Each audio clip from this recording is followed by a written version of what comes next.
नमस्कार विद्यार्थी मित्रांनो, आज आपण इयत्ता 9वी विषय गणित भाग 2 प्रकरण 4 त्रिकोण रचना या प्रकरणाला सुरुवात करत आहोत।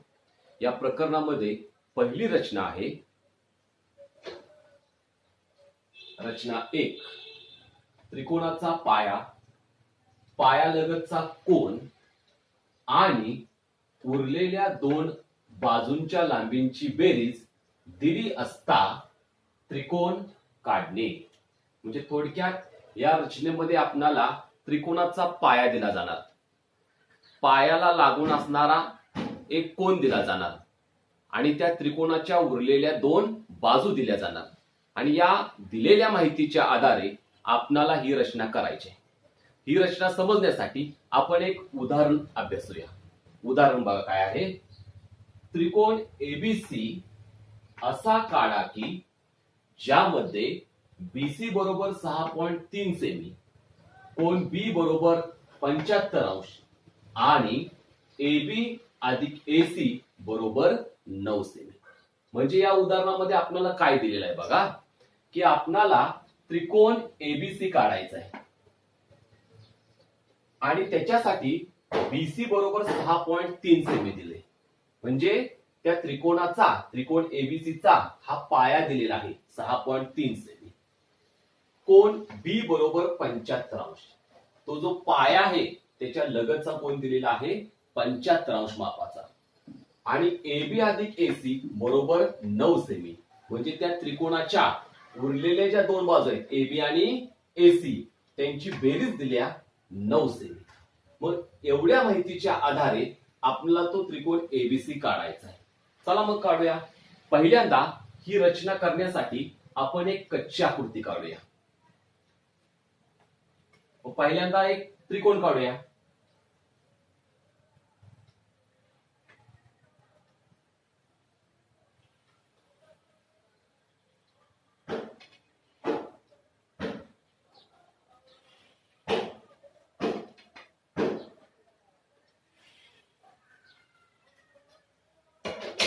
आता या त्रिकोणाला नाव द्यायचं आहे। मग आपल्याला जो त्रिकोण काढायचा आहे त्याचं नाव आहे त्रिकोण एबीसी। मग हे त्रिकोण एबीसी हे नाव या त्रिकोणाला द्यायचं। पण नाव देताना पहिलं काम काय करायचं बघा, पहिल्यांदा त्या त्रिकोणाच्या पायाला नाव द्यायचं। मग पाया कुठला आहे बघा, BC। मग BC नाव हे अगोदर पायाला देऊन घ्या। आता त्या त्रिकोणाचं नाव पूर्ण करा। त्या त्रिकोणाचा जो उरलेला शिरोबिंदू आहे तिथं नाव देऊन घ्या। मग त्रिकोणाचं नाव काय आपल्या, त्रिकोण ABC। मग याच्यामध्ये B आणि C हे नाव इथं गेलेलं आहे पायाला। राहिलं कुठलं, A, तर A नाव वरती द्या शिरोबिंदूला। आता या त्रिकोणाची जी मापे दिलेली आहे ती त्याच्यामध्ये लिहून टाका। मग कुठलं कुठलं दिले बघा, BC बरोबर 6.3 सेमी, म्हणजे पाया दिलेला आहे 6.3 सेमी। कोन B बरोबर 75 अंश, हा जो कोण आहे तुमचा B, याचं माप दिलेलं आहे 75 अंश। AB अधिक AC ही बेरीज दिलेली आहे 9 सेमी, म्हणजे AB आणि AC या दोन बाजूंच्या लांबींची बेरीज दिलेली आहे 9 सेमी। मग एवढ्या माहितीच्या आधारे हा त्रिकोण एबीसी आपण काढूया। ही आहे कच्ची आकृती।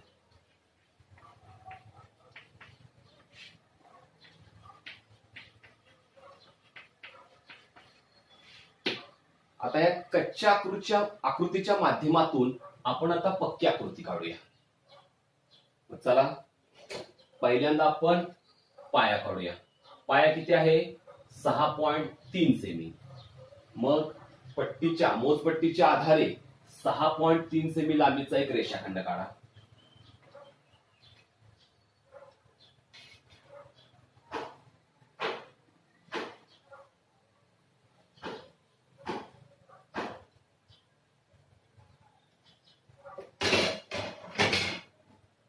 हा तुमचा पाया, ज्याचं नाव आहे BC, याची लांबी आहे 6.3 सेमी। पाया काढून झाला की लगेच पाया लगतचा कोन करून घ्यायचा. मग आपणाला कोन बी दिलेला आहे 75 अंश. कोन मापकाच्या आधारे बी बिंदू जवळ 75 अंशाचा कोन करायचा. कोन मापक घ्या आणि कोन मापक बिंदू बी जवळ लावा आणि 75 अंशाचा कोन करायचा आहे. आता कोन बी जवळ करायचा आहे म्हणजे तो मोजताना सी या बिंदूकडून मोजायचा. मोजा 0, 10, 20, 30, 40, 50, 60, 70 आणि हे 75. आता बी बिंदू आणि ते 75 अंश मापाची केलेली खूण याच्यामधून जाणारा एक किरण काढा.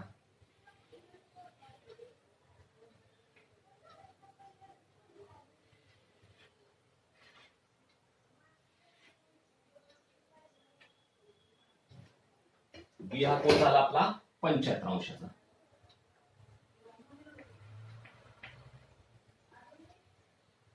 आता आपणाला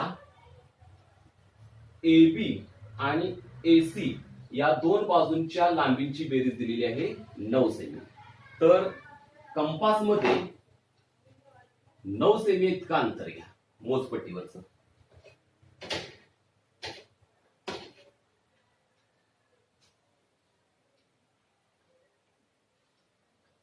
इतकं 9 सेमी इतकं अंतर मोजपट्टीच्या आधारे घ्या आणि कंपासचं टोक बी या बिंदूवर ठेवा आणि तिथून काढलेल्या किरणाला छेदणारा एक कंस काढा.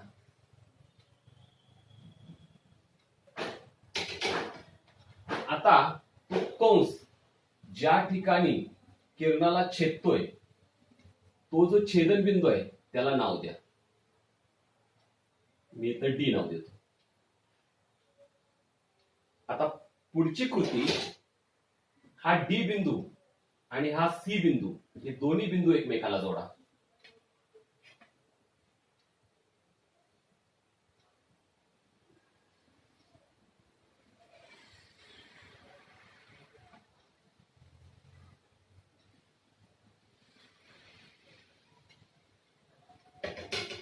त्याच्यानंतर हा जो सीडी रेषाखंड आहे याचा लंब दुभाजक काढा. मग कंपास घ्या. कंपास मध्ये हा जो सीडी रेषाखंड आहे त्याच्या निम्म्यापेक्षा जास्त अंतर घ्या. कंपासचं टोक सी वर ठेवलं आणि त्या रेषाखंडाच्या निम्म्यापेक्षा जास्त अंतर घ्या कंपास मध्ये. आणि आता सीडीचा लंब दुभाजक काढायचा आहे. मग सीडीच्या वरच्या बाजूला एक कंस काढा सी वरून. त्याच पद्धतीनं खालच्या बाजूला पण एक काढा. परत कंपासचं टोक डी या बिंदूवर ठेवा. तिथून पहिला काढलेला जो कंस आहे त्याला छेदणारा दुसरा कंस काढा. त्याच पद्धतीने खालच्या बाजूला हे दोन कंस निघा. आता हे जे दोन कंस आहेत हे इथं छेदलेत, इथं खालच्या बाजूला इथेही छेदलेत. आता त्या कंसांच्या छेदनबिंदूतून जाणारी एक रेषा काढा.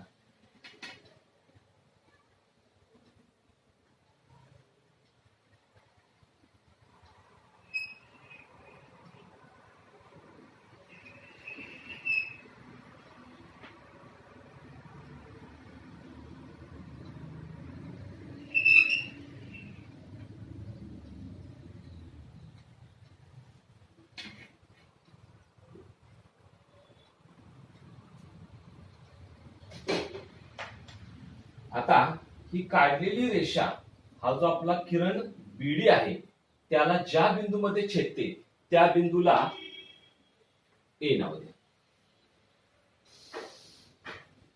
ए म्हणजे त्रिकोणाच्या उरलेल्या शिरोबिंदूचं नाव.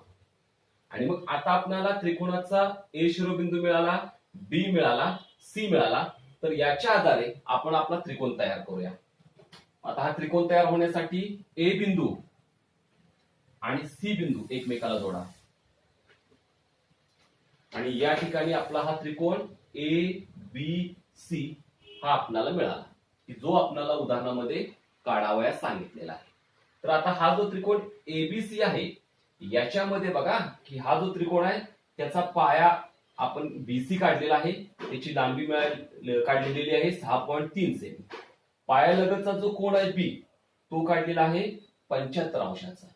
आणि उरलेल्या ज्या दोन बाजू आहेत AB आणि AC या दोन बाजूंच्या लांबींची बेरीज येते 9 सेमी.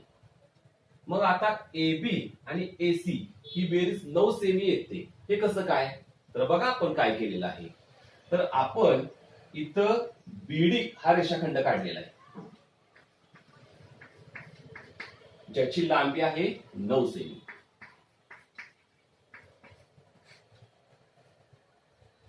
बीडी म्हणजे काय?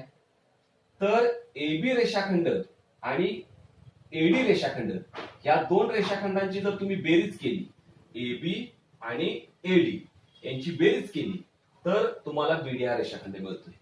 मग मी बीडीच्या ऐवजी काय करू शकतो? AB अधिक AD असं लिहू शकतो. म्हणजे बीडीच्या ऐवजी AB अधिक AD. हे किती आलं तुमचं? 9 सेमी. आता परत आपण काय केलेलं आहे बघा की हा जो CD रेषाखंड आहे त्याचा हा आपण लंबदुभाजक काढलेला आहे. मग सीडीचा जो लंबदुभाजक आपण काढलेला आहे त्या लंबदुभाजकावर तुमचा A बिंदू आहे. मग आपणाला माहित आहे की एखाद्या रेषाखंडाच्या लंबदुभाजकावरील बिंदू हा त्या रेषाखंडाच्या टोकापासून म्हणजेच त्या रेषाखंडाच्या अंत्यबिंदूपासून समान अंतरावर असतो. म्हणजे याचा अर्थ काय झाला? तर सी पासून ए बिंदू जितक्या अंतरावर आहे तितक्याच अंतरावर डी पासून ए बिंदू आहे. म्हणजे थोडक्यात डी पासून ए चं अंतर आणि सी पासून ए चं अंतर हे समान झाले. म्हणजे जेवढं एडी असणार तेवढंच तुमचं एसी असणार आहे. आणि मग एसी आणि एडी ही दोघं समान मापाचे. मग मी एडीच्या ऐवजी एसी लिहू शकतो. मग एबी अधिक एडीच्या ऐवजी एसी बरोबर 9 सेमी. याच्यावर लक्षात येतं की एबी आणि एसी, एबी आणि एसी या दोघांची बेरीज आहे 9 सेमी.